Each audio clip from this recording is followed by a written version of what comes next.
بسم اللہ الرحمن الرحیم۔ حضرت علی کی نصیحتیں۔ دوستو، حضرت علی رضی اللہ تعالیٰ عنہ فرماتے ہیں، اپنے راز اپنے تک ہی محدود رکھو، خاص طور پر 3 لوگوں کو اپنا راز کبھی مت بتانا۔ عورت کو کبھی اپنا راز مت بتانا، کیونکہ عورت کے دل اور زبان کے بیچ فاصلہ بہت کم ہوتا ہے، اس لیے وہ راز کو محفوظ رکھنا چاہے بھی تو نہیں رکھ پاتی۔ بیوقوف دوست کو کبھی اپنا راز مت بتانا، کیونکہ وہ تمہارے راز کی حفاظت نہیں کر سکتا اور کبھی بھی کہیں بھی بول سکتا ہے۔ کسی بھی جھوٹے انسان کو جو ہمیشہ جھوٹ کا سہارا لیتا ہے، ایسے شخص کو کبھی اپنا راز مت بتانا۔ ہمیشہ ان لوگوں پر اعتبار کرو جو تمہاری 3 باتیں بھاپ سکے، تمہاری ہنسی میں پوشیدہ درد، اور تمہارے غصے میں تمہارا پیار، اور تمہاری خاموشی میں پوشیدہ وجہ۔ زندگی کے 3 اصول بنا لو۔ اسے ضرور معافی مانگو جسے تم چاہتے ہو، اسے کبھی مت چھوڑو جو تمہیں چاہتا ہے، اور اسے کبھی کچھ نہ چھپاؤ جو تم پر اعتبار کرتا ہے۔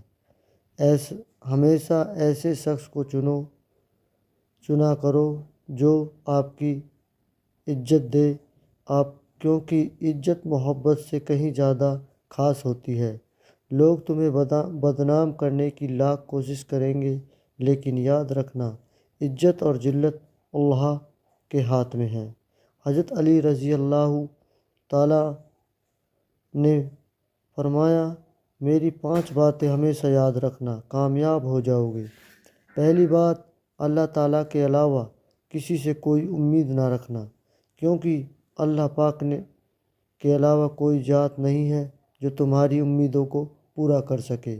دوسری بات، اپنے گناہوں کے علاوہ کسی چیز سے نہ ڈرنا کہ کل کو جب اپنے اللہ کے سامنے جاؤ گے تو اللہ کو کیا منہ دکھلاؤ گے۔ تیسری بات یہ ہے کہ اگر تم سے کوئی ایسی بات پوچھی جائے جس کا تمہیں علم نہ ہو تو یہ کہتے نہ شرمانا کہ میں نہیں جانتا۔ اور چوتھی بات یہ ہے کہ جس بات کا تمہیں علم نہ ہو تو اس کے بارے میں علم حاصل کرنے کی کوشش کرو۔ اور 5ویں بات یہ فرمائی کہ صبر کرو، ہر حال میں صبر کرنا انسان کے لیے بہتر ہے، اور صبر ایمان کا حصہ ہے۔ بلکہ یہاں تک فرمایا کہ صبر کا مقام ایسا ہے جیسا کہ بدن میں سر کا مقام۔ ہزاروں لوگوں میں اس ایک کو عزیز رکھو جو تمہاری غیر موجودگی میں بھی تمہاری عزت پر کوئی داغ برداشت نہ کرے۔ خدا کے نزدیک کسی انسان کی عزت جتنی زیادہ ہوتی جاتی ہے، اس کا امتحان بھی اس قدر سخت ہوتا چلا جاتا ہے۔ اللہ جب کسی سے ناراض ہوتا ہے تو اسے ایسی چیزوں کی طلب میں لگا دیتا ہے جو اس کی قسمت میں نہیں ہوتی۔ جو تم کو خوشی میں یاد آئے، سمجھو تم اس سے محبت کرتے ہو، اور جو تم کو غم میں یاد آئے تو سمجھو وہ تم سے محبت کرتا ہے۔ کسی کے لیے حد سے زیادہ پریشان مت ہو، کیونکہ جب اللہ بہتر سے دور کرتا ہے تو بہترین سے نوازتا ہے۔ جو شخص تمہارے خون میں سے نہ ہو مگر پھر بھی تم کو عزت اور پیار دے تو بے شک وہ تمہارے لیے بہترین رشتہ ہے۔ پسند اس کو نہ کرو جو دنیا میں سب سے حسین ہو، بلکہ پسند اس کو کرو جو تمہاری عزت کرتا ہو۔ انسان کی اصل موت اس وقت ہوتی ہے جب وہ کسی کے دل میں اور دعاؤں سے نکل جاتا ہے۔ کسی محبت کرنے سے پہلے اپنے دل کو قبرستان بنا لو تاکہ اس کی چھوٹی چھوٹی غلطیوں کو دفنا سکو۔ جو شخص ہمیشہ تمہاری خوشی چاہے، اس کا اداس ہونا تمہارے لیے فکر کی بات ہونی چاہیے۔ اگر تمہیں سکون چاہیے تو اللہ کے پاس تلاش کرو، دنیا کے پاس نہیں، کیونکہ دلوں کے حال دنیا سے بہتر تمہارا اللہ جانتا ہے۔ سب سے قابل نفرت وہ شخص ہے جو لوگوں میں عیب تلاشتا ہے۔ حالات اگر برے ہوں تو یقین رکھنا چاہیے، تم سے خدا جب کچھ لیتا ہے تو اس سے بڑھ کر نوازتا ہے۔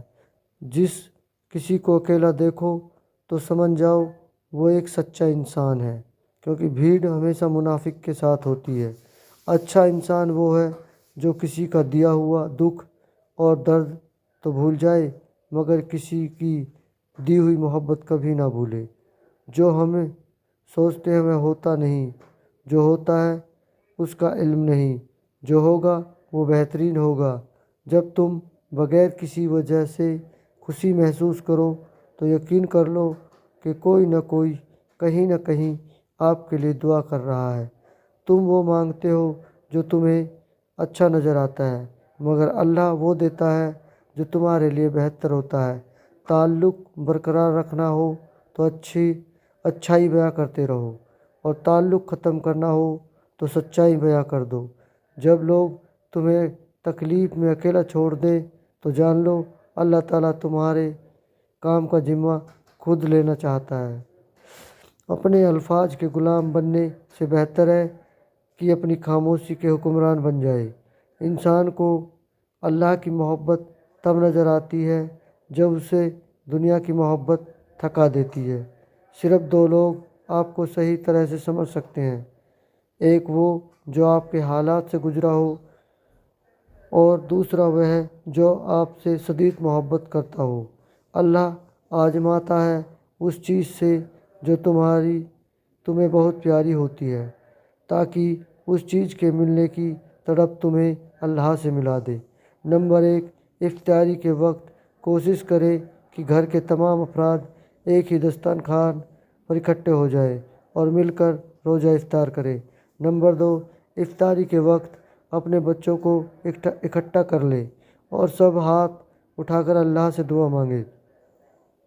نمبر 3، افطاری سے 5-10 منٹ پہلے دسترخوان پر اکٹھے ہو جائیں، گھر کے سب لوگ مل کر افطار کریں۔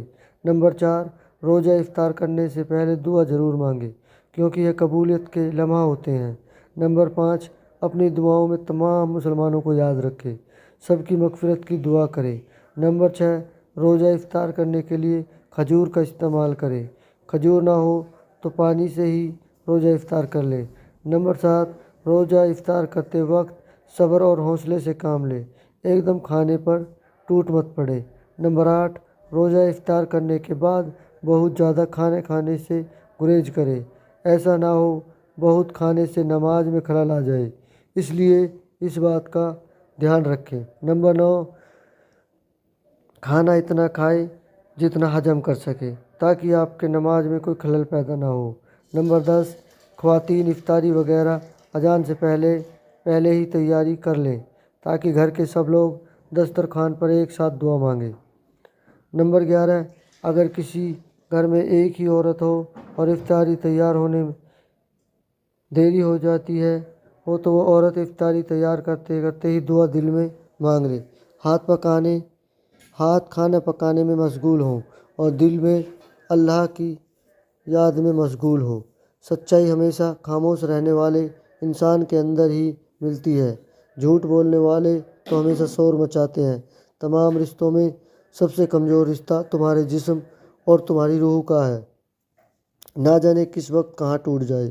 جو لوگ حقیقت کو قبول کر لیتے ہیں انہیں ہمدردی کی ضرورت نہیں ہوتی۔ بچپن میں سکھایا جاتا ہے کہ اللہ سے ڈرو، لیکن یہ غلط ہے۔ اللہ سے اتنی محبت کرو کہ اس کی ناراضگی سے ڈرو۔ دوستو، اگر آپ کو ویڈیو پسند آئی ہو تو ایک لائک ضرور کریں